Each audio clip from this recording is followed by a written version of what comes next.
Voilà.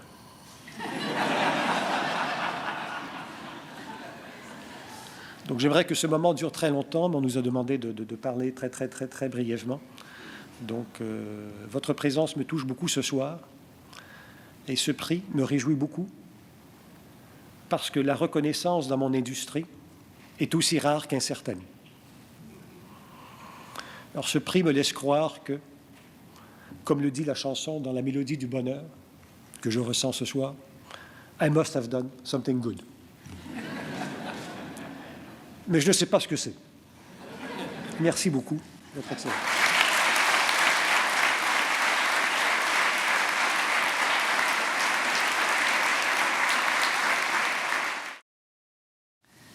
The next laureate will be presented by Dr. Mel Silverman, Vice President, Research at the Canadian Institute for Advanced Research. Your Excellency, laureates, distinguished guests, it is my pleasure to introduce Jeffrey Hinton.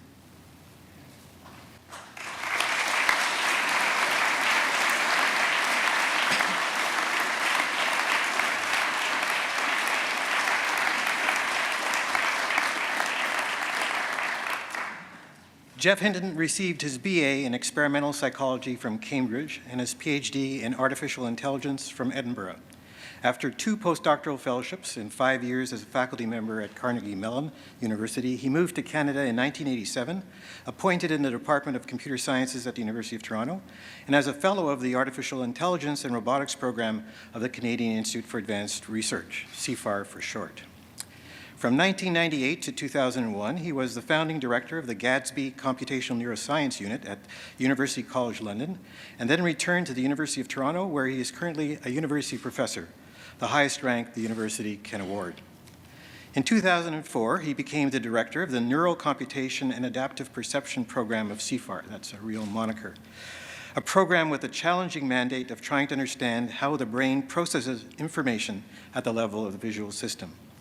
Simply put, Professor Hinton designs machine learning algorithms with the objective of discovering how the brain learns to see. His innovations, referred to as deep learning algorithms, have received international recognition by both academics and software companies and are providing profound new insights into how the brain really works. Professor Hinton has received numerous honors. To name a few, he is a member of both the Royal Society of London and Canada and an honorary foreign member of the American Academy of Arts and Sciences.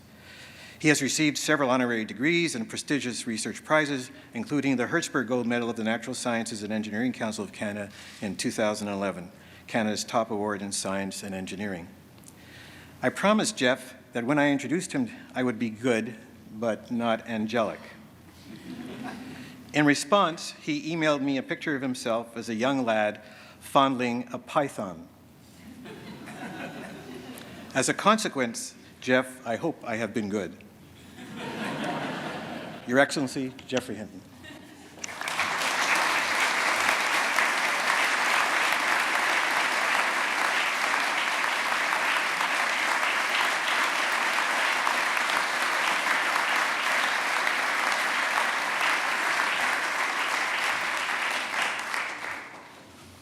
Your Excellency, fellow laureates, distinguished guests. The Governor-General has said we should try and explain what we do, so I'm going to try.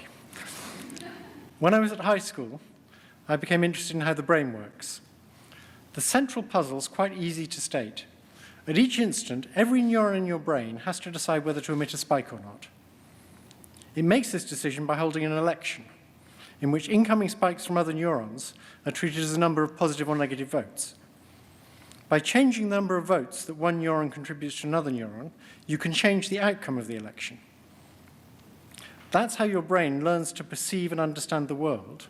But the question is, what are the rules for how these voting strengths change so that you can learn things? A lot of rules have been proposed, but almost all of them can be rejected without ever poking an electrode into a brain. You simply program a computer to pretend to be a network of neurons that change their voting strengths according to the proposed set of rules. And hey presto, the rules don't work. That's true of all the rules suggested by neuroscientists. With generous support from NSERC and the Canadian Institute for Advanced Research, we eventually found several sets of rules that actually do work. It's still completely unclear whether the brain uses these rules, but they've led to much better ways of making computers learn to perceive and to understand. I'd like to conclude by thanking the Killam family and the Canada Council for this generous award, and my wife Jacqueline Ford for making it possible for me to do the research.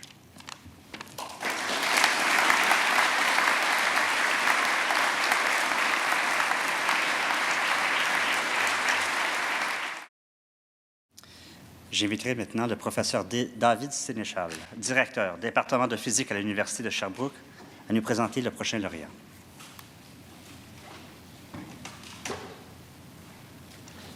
Votre Excellence, chers lauréats, distingués invités, j'ai l'honneur de vous présenter Louis Taillefer.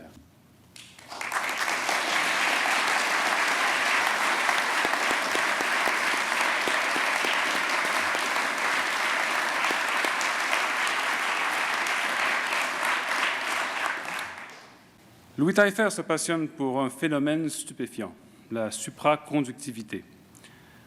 Dans cet état de la matière qui se manifeste dans plusieurs matériaux à des températures très basses, le transport d'électricité se fait sans perte d'énergie. Le matériau, dans son ensemble, doit alors être décrit par les lois de la physique quantique, qu'on associe plus souvent à l'échelle atomique qu'à l'échelle macroscopique. La supraconductivité est une incursion de l'étrangeté quantique à une échelle perceptible à l'humain. Son potentiel technologique est immense dans les secteurs de l'énergie et du traitement quantique de l'information. Louis Taillefer est l'auteur de plusieurs découvertes fondamentales, notamment la supraconductivité multiphase et le comportement universel de la conduction de la chaleur dans les supraconducteurs de type D. Grâce à des expériences spectaculaires en présence d'un intense champ magnétique, il a élucidé la nature de l'état quantique d'où émerge la supraconductivité des oxydes de cuivre, soit l'une des plus grandes découvertes de la dernière décennie dans ce domaine. Les découvertes de Louis Taillefer connaissent un retentissement international. Il est depuis 15 ans à la tête d'un programme de l'Institut canadien de recherche avancée qui attire au Canada des chercheurs les plus connus dans ce domaine à l'échelle mondiale. Sa présence à Sherbrooke a mené à l'émergence d'un pôle d'excellence d'envergure internationale en physique des matériaux. Ses découvertes et sa personnalité charismatique font de Louis Taillefer un ambassadeur idéal pour la recherche et un modèle inspirant pour ses collègues et pour les jeunes scientifiques. Votre Excellence, Louis Taillefer.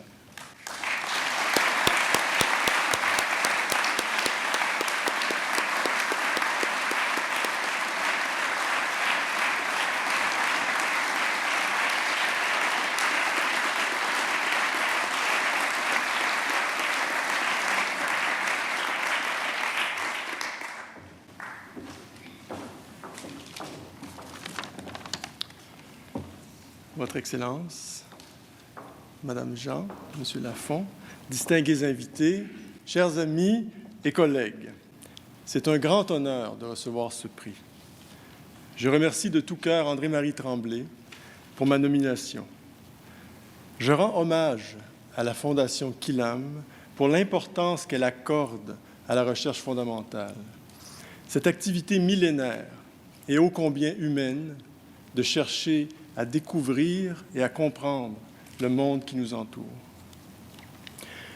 Comme les Chinois il y a 4000 ans et le jeune Einstein il y a 125 ans, je suis fasciné par le magnétisme des matériaux et plus encore par la supraconductivité, leur propriété la plus magique. Je cherche à élucider les causes de ce phénomène et à l'amener à l'échelle humaine, où elle pourrait transformer notre monde. I am an explorer of matter at the microscopic level. I talk to electrons, probe their mysterious quantum ways. I cool them to absolute zero of temperature and subject them to magnetic fields 1,000,000 times the Earth's field. Their answers continue to surprise us the physicists, the inventors of the transistor and the laser. The possibilities seem infinite. Je remercie ma mère André, mon père Laurent, mon frère Éric, mon directeur de thèse, Gilbert Lanzarich, pour leur foi en moi. Je remercie ma conjointe, Louise Brisson, pour son appui et sa compréhension. Je remercie mes collègues de l'Université de Sherbrooke pour l'environnement d'entraide et de belle ambition. I am particularly indebted to the Canadian Institute for Advanced Research for fostering my worldwide research family for the past 20 years. CFAR has made Canada a unique place to do the best collaborative research.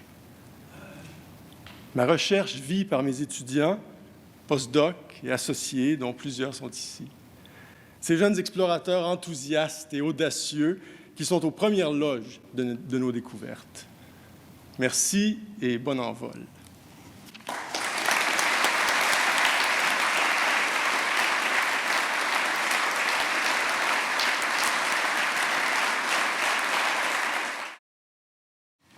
The next laureate will be presented by Dr. Roderick McInnes, Director of the Lady Davis Institute for Medical Research of the Jewish General Hospital.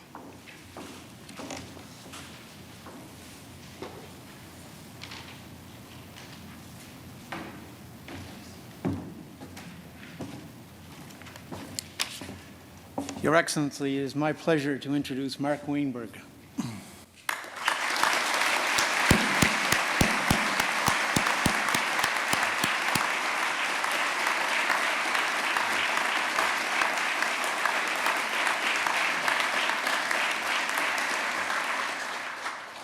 Dr. Mark Wainberg is one of the world's leading researchers on AIDS. He is one of those rare individuals anywhere in the world who we can say has contributed to the saving of millions of lives. First, his research helped give birth to the discovery of the drug called 3TC, one of the most widely used anti-HIV medications in the world. Second, his has been a loud voice for the rights of people in developing countries to have access to life-saving anti-HIV drugs. As president of the International AIDS Society between 1998 and 2000, Dr. Wainberg led his scientific colleagues to select Durban, South Africa as the venue for the International AIDS Conference in 2000. This event galvanized political leaders around the world to establish the first global programs on HIV drug access, an initiative so forcefully advocated by Mark's fellow Canadian, Stephen Lewis. Dr. Wainberg continues to be involved in new drug development for HIV infection. He also studies the mechanisms whereby the AIDS virus develops resistance against the drugs used in its treatment. His research now has two goals that he considers to be key toward the conquest of the HIV epidemic. One is the development of a vaccine to protect against HIV infection. The second is the generation of experimental strategies that might lead to a cure for HIV infection because the current therapies are not curative. The Lady Davis Institute of the Jewish General Hospital and McGill University are very proud that one of our most prominent scientists is the recipient of a Killam Prize. Your Excellency, Mark Wainberg.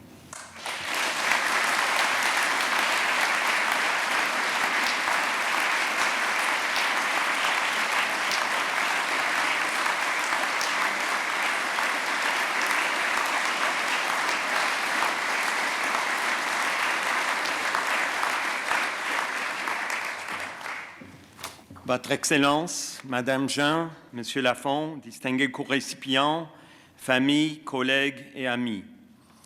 C'est avec beaucoup d'humilité que j'accepte le prix Killam en réalisant que c'est l'un des honneurs les plus prestigieux qui existent au Canada. En regardant la liste des scientifiques qui ont reçu cette distinction avant moi, je trouve difficile de comprendre comment je mérite d'être parmi eux. Careers in health science require dedication as well as sacrifices from both family and colleagues. I thank my wife, Susan, for her many years of understanding and support, and also want to recognize our sons, Zev and Jonathan, who are here today together with Jonathan's wife, Sarah.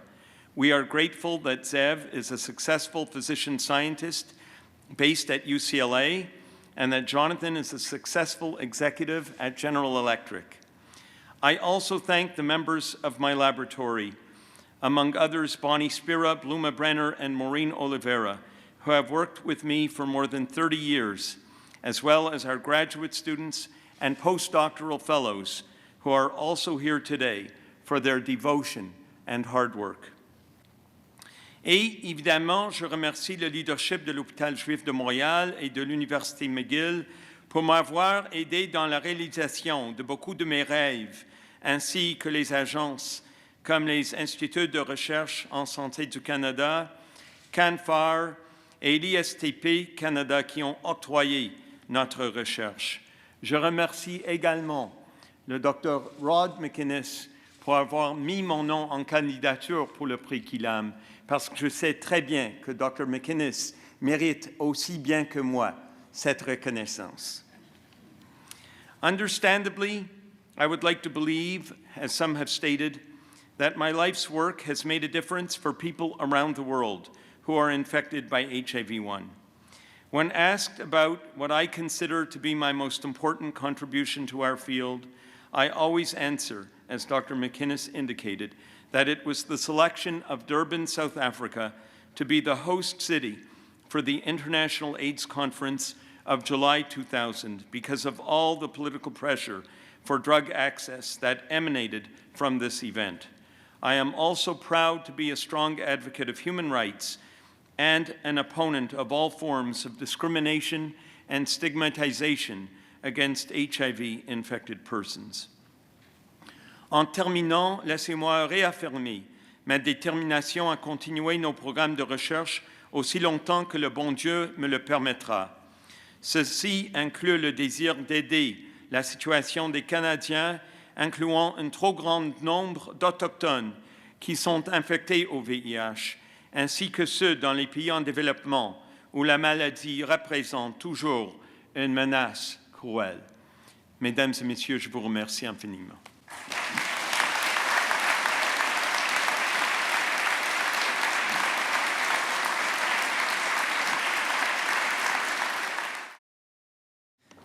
To introduce the last laureate, I would like to invite Dr. Amit Chakma, President and Vice Chancellor of the University of Western Ontario, to speak. Your Excellency and distinguished guest, it is my great pleasure to introduce Dr. John Whalley.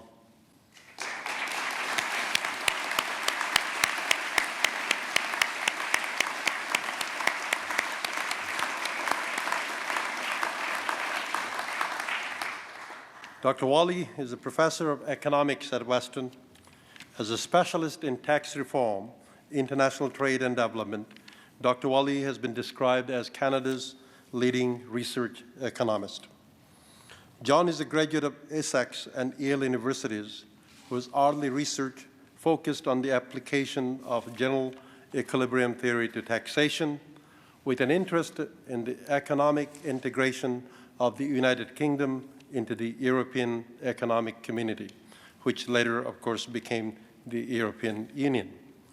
During his career, John has made significant contributions to public debates on many Canadian and global issues, including Canada-US free trade, NAFTA, the GST, and value-added tax, as well as the Kyoto Protocol, climate change, and carbon taxes. He was also involved in the GATT and World Trade Organization negotiations and the participation on developing countries. Since the 1990s, climate change has been a major research area for John, where he has focused much of his attention on the effects of alternative policy approaches and the interface between environment and trade. Among the many other distinctions he has received for his achievements and contributions, John is a Fellow of the Royal Society of Canada and the Econometric Society, as well as a Foreign Fellow of the Russian Academy of Natural Sciences. Your Excellency, Dr. John Whalley.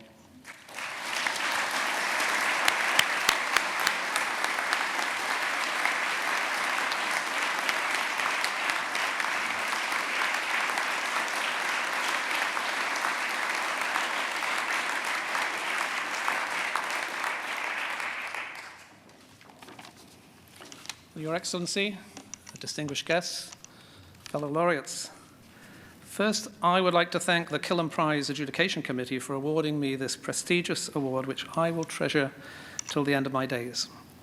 I almost must thank all who have provided me with remarkable educational opportunities during my life's path.